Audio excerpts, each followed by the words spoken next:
그런데 대학교를 졸업한다고 취업을 시게 되는 걸까요?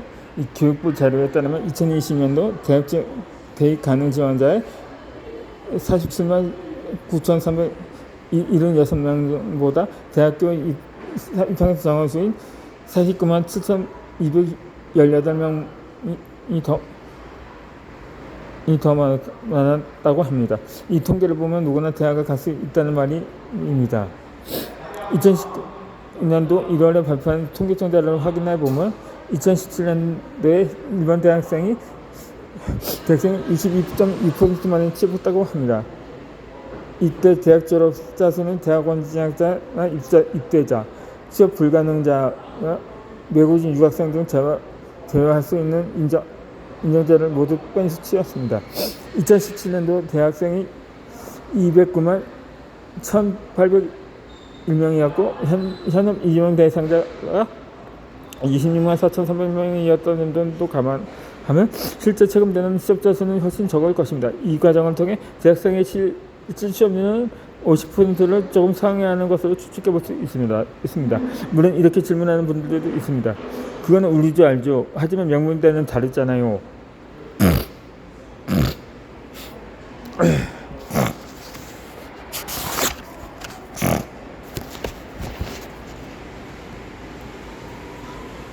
그렇지만 통계를 보면 우리나라의 최고의 명문대로 알려진 소위 스카이 대학과 수도권 소재 상위권 대학의 취업률은 또 별반 다르지 않습니다.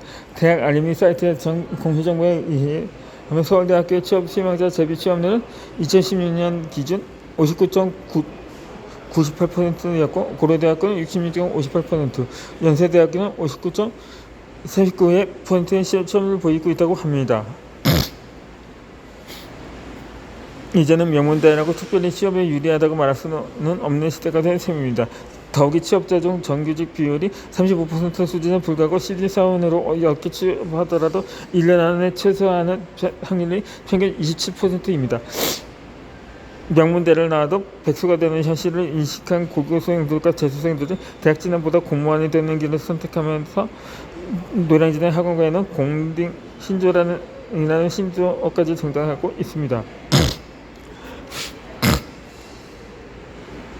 더욱이 2012년 통계청 경제학원 인구조사에 따르면 최종 학력에 따른 실업률이 대졸 이상 학력자의 4.4%가 고졸 학력자의 0.2%가 높다가 나왔습니다. 한국경영자총협회가 전국 58개 기업을 대상으로 2012년 신고 2년 채용 동태 및 전망조사를 한 결과에서도 대기업의 전년 대비 채용 증가율에서 고졸 6.9%, 대졸 2.2%보다 훨씬 높은 수치로 나왔습니다. 그렇다면 이번에는 이 질문을 던져보고 싶습니다. 최소 4년에서 약 4년에 약 1억 원의 학비를 지불하면서 대학교에 다녔는데 취업 시장에서 뚜렷한 관점을 갖지 못했다면 우리가 놓친 기회비용은 얼마나 큰 걸까요? 다큐멘터리 프로그램인 SBS 스페셜 466회의 제목은 대입병 학교를 묻다였습니다. 고등학교 시절과 다를바없는 생활을 이해하다 전공이 시작되는 2학년이 되면 과연 이 전공으로 사회에 나가 직업을 가질 수 있는지 심각한 고민에 빠지게 되는 시기를 대입병이라고 부른다는 것입니다. 학생들 대부분은 성적순으로 대학에 입학하고 본인의 미래와 연관된 전공 선택보다 성적순을 결정합니다. 그리고 그렇게 나는 누구인가, 앞으로 어떻게 살 것인가를 고민하다 방황하면서 무기력증과 우울증을 호소하기도 하고 전과나 휴학, 심지어 대학을 그만두기까지 합니다. 2010년에 학교 변동 대학생 수를 저쳐서 약 38,000명, 전과생은 대학인의 1만 2천여 명, 휴학생은 47만 명에 입학했습니다. 이와 여대 대학 내 언론 매체에 따르면 대입병을 경험한 학생은 무려 66%에 이른다고 합니다.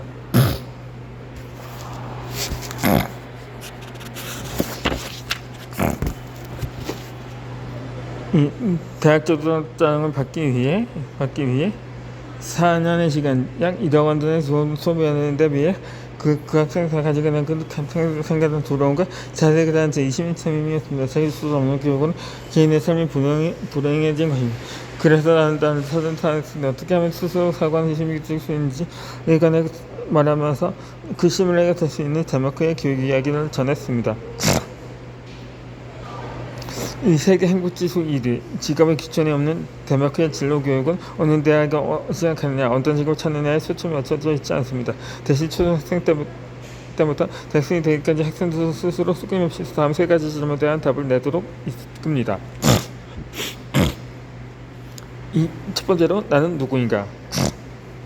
두 번째로 나는 무엇을 원하는가? 세 번째로 나는 무엇을 잘하는가입니다. 덴마크는 고등학교 입학 전과 대학 입학 전 인생의 방향을 고민하고 쉼표의 시간을 가질 수 있는 인생학교가 존재합니다. 이 인생학교에서 학생들은 노래를 하는 삶, 정치를 공부하는 삶, 인간의 심리를 공부하는 삶을 꿈꿉니다. 이 삶을 그려보는 것입니다. 그러다 보니 고려학점 후에도 하고 싶은 일이나 공부에 대한 확신이 생기지 않으면 조급해하지 않고 학생학교는 1년에서 길게는 3년 정도의 갭이어를 가지면서 자신을 돌아보는 학생들이 많다고 합니다.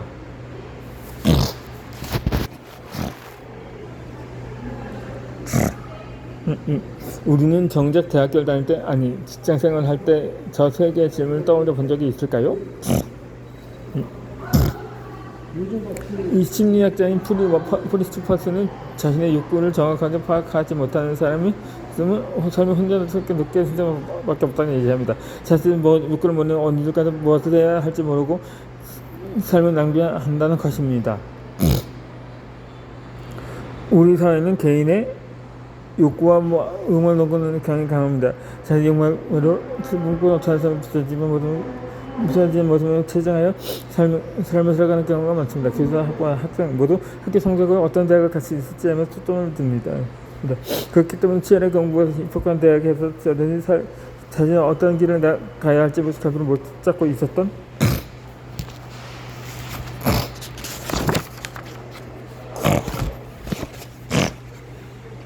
그건 아닐까요? 대학에 의지하는 것이 아니라 자기 자신에게 의지합시다. 쇼핑몰을 운영하고 있지만 주말에는 자기 집을 에어비앤비로 운영하는 A씨, 주중에는 프로그램으로 일하며 주말에는 포토그래퍼 되는 B씨, 조금은 주변을 돌아보며 대학교 졸업, 대기업 취업, 이라는 길이 유익의 성공이라고 말하기 할 정도 정말 다양한 인생과 다채로운 성공 스토리를 찾을 수가 있습니다.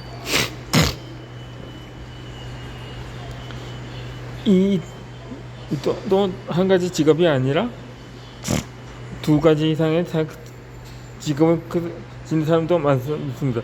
나 또한 글을 쓸 뿐만 아니라 스폰서 운영하고 온라인 강의도 찍으며 큰 강연도 합니다. 주변 지인 중에는 5개의 직업을 가진 사람도 있습니다. 이러한 삶을 운영하는 사람들 공통도 자신 누구이고 무엇을 좋아하는지 무엇을 잘하는지 그리고 그것을 어떻게 재활성화하고 싶은지 정확히 알고 실행한다는 데 있습니다. 단순히 돈만 보고 남들이 따라 좋아 보이는 길을 걷다 보면 어느 순간은 한계에 부딪히게 됩니다.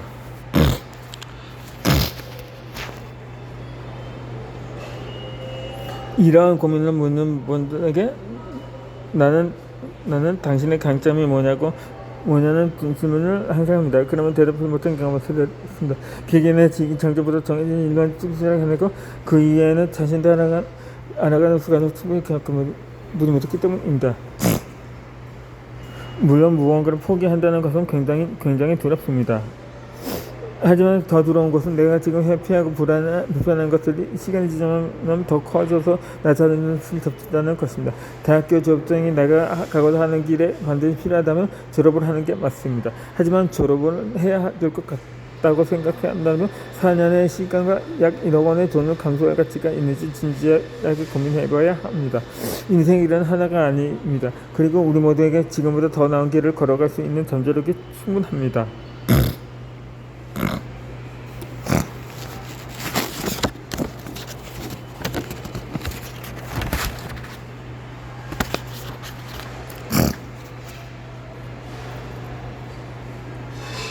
이 주한 일로 연복 3억 원의 사업가가 될 수 있었던 5단계 과정이 있습니다. 이 덕업 일체의 라이프로 지속하기 위해 마지막에 알아야 할 5가지를 소개합니다. 원하지 않았던 일을 하며 점들이 시킨 대로 살았던 수수자의 삶에서 좋아하는 일을 하며 비전을 갖고 살게 된 연속 3억 원의 사업가가 되기까지 가장 중요하게 생각하는 5가지 단계를 살펴봅니다.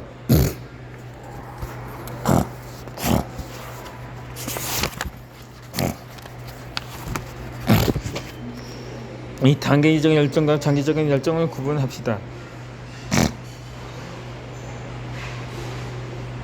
나는 지금까지 수많은 사람과 일해왔고 앞으로도 일을 해 나갈 생각할 것입니다. 그래서 나는 항상 열정의 단기성과 장기성에 대해 생각하고 경계합니다. 나의 SNS 계정에 업로드한 콘텐츠와 지금까지 내가 이뤘던 성취를 보고 결국 연락을 하며 간절합니다.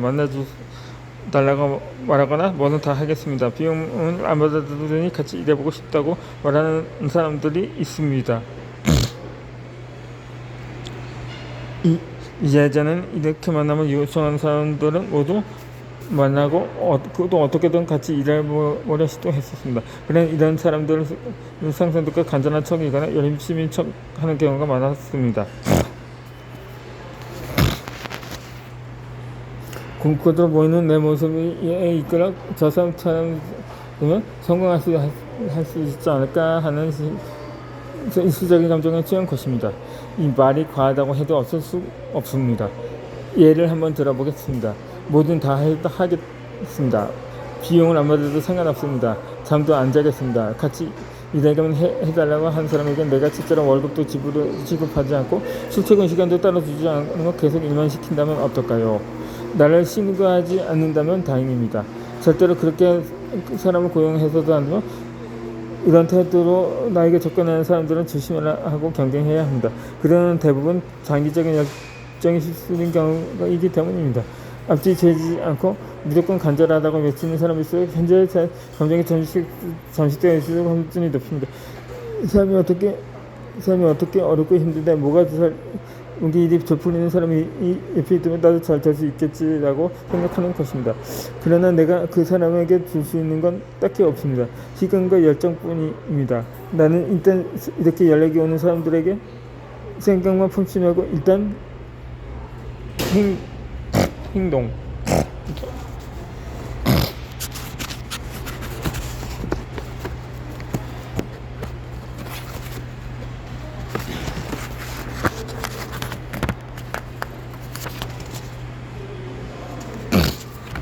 부터 해보라고 메시지를 보내고 하지만 답신이 오지 않는 경우가 대부분이었습니다. 단기간에 바뀔 수 있는 무언가를 얻지 못했다는 사실에 심의했어도 역시 나는 안 되나봐 하면서 다시 일상으로 돌아갑니다.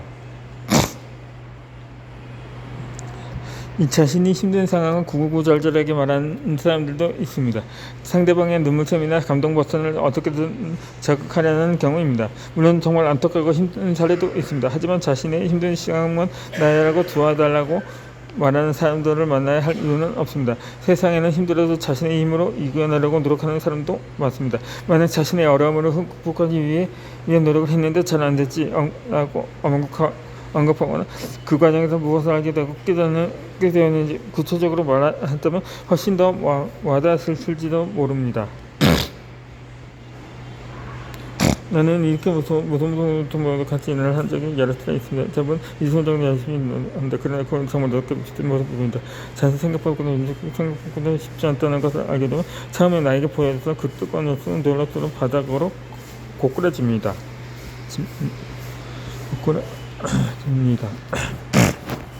네,